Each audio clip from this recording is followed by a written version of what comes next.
Fast food आणि हॉटेलिंगच्या जमान्यात गावाकडची अस्सल चव हरवली आहे असं तुम्हाला वाटत असेल तर थांबा.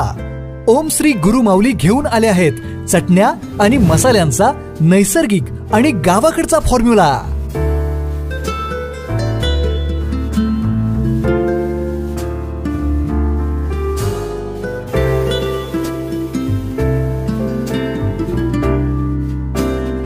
लाकडी घाण्यावरील तेल वापरून देशी मालापासून बनवलेल्या विटा गोल्ड स्पेशल, गावरान स्पेशल, मटन स्पेशल अशा चटण्या. आचारसंहिता लागण्यापूर्वी भाजपाचा जनसंपर्कावर भर तर शिवसेनेचे वेगळ्या पद्धतीने प्रत्युत्तर. नगरपालिका निवडणुकीची आचारसंहिता अगदी काही तासात लागण्याची शक्यता आहे. निवडणुकीच्या पार्श्वभूमीवर भारतीय जनता पक्षाने भेटीगाठी, मतदारांना दिवाळी भेट, शुभेच्छा पत्र, वस्तू रूपात भेट अशा विविध माध्यमातून जनसंपर्क ठेवून आघाडी घेतली आहे. तर शिवसेनेकडून त्याला सावधपणे परंतु दमदारपणे प्रत्युत्तर दिले जात आहे. भाजपाने थेट मतदारांशी संपर्क साधायला सुरुवात करून जनसंपर्कावर भर दिल्याचे दिसून येत आहे. तर शिवसेनेकडून आमदार सुहास बाबर यांनी विटे शहराच्या विकास कामासाठी निधी आणण्याचा सपाटा लावला आहे. पडद्यामागून सूत्रे हलवत अमोलदादा यांनी आपल्या नेहमीच्या कार्यपद्धतीप्रमाणे उमेदवारांची चाचपणी केल्याची चर्चा आहे. विटे शहराचा विकास आमदारकीच्या माध्यमातून आतापर्यंत कधीच झाला नव्हता इतक्या मोठ्या प्रमाणात केल्याचे ते नागरिकांना पटवून देत आहेत. याच बरोबर आमदार सुहास बाबर यांनी आमदारकीच्या वेळी दिलेली आश्वासने आणि शब्द पाळण्याचा प्रयत्न तंतोतंत केल्याचे नागरिकांना ते सिद्ध करून दाखवत आहेत. दूरदृष्टीचे नेते व अचूक समयोचित निर्णय घेणारे नेते म्हणून परिचित असणारे ॲडव्होकेट सदाशिवराव पाटील योग्य पद्धतीने मार्गदर्शन करीत आहेत. भाजपाची रणनीती व कार्यपद्धती अंमलात आणण्याचे प्रयत्न माजी आमदार सदाशिवराव पाटील यांच्याकडून व भाजपा नेते माजी नगराध्यक्ष ॲडव्होकेट वैभव पाटील यांच्याकडून केले जात आहेत.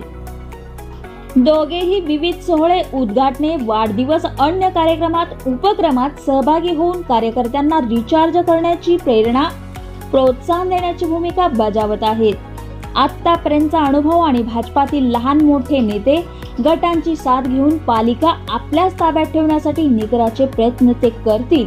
भाजपा म्हणजेच पाटील गट म्हणजेच पूर्वीची जनता आघाडी व आघाडी समवेत बहुतांशी वेळा सोबत असणारे भाजपाचे नेते अनिल बाबर हे विटा नगरपालिकेची निवडणूक लढवण्यात आणि जिंकण्यात माहीर मानले जातात.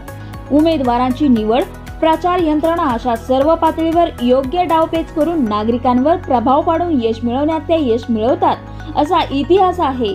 विटा नगरपालिकेत सत्तांतर होईल अशी चर्चा असतानाही नगरपालिका आपल्या ताब्यात ठेवण्यात पाटील गटाने नेहमीच बाजी मारली आहे. परंतु आमदार सुहास बाबर व शिवसेना नेते अमोल बाबर यांनी यावेळी कुठल्याही परिस्थितीत नगरपालिकेची सत्ता मिळवायचीच असा चंग बांधला आहे. विधानसभा निवडणुकीवेळी 4000 पेक्षा जास्त मताधिक्य विटा शहरात मिळाल्यामुळे त्यांचा आत्मविश्वास दुणावला आहे.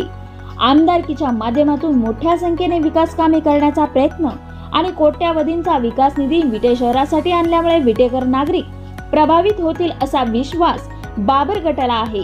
भाजपाकडून अनिल बाबर यांच्या पत्नी देवता अनिल बाबर यांची नगराध्यक्ष पदासाठी उमेदवारी निश्चित मानली जाते. नेहमीच सामाजिक कार्य व नागरिकांसाठी विविध उपक्रम राबवून जनसामान्यांच्या सुखदुःखात सहभागी असणारे अनिल बाबर व त्यांचे कार्यकर्ते हे जनसंपर्कात व नागरिकांच्या भेटीगाठीवर भर देताना दिसत आहेत. अनेक प्रभागातील भाजपचे संभाव्य उमेदवार हे आपली उमेदवारी निश्चित असल्याचे समजून जनसंपर्कावर भर देत आहेत.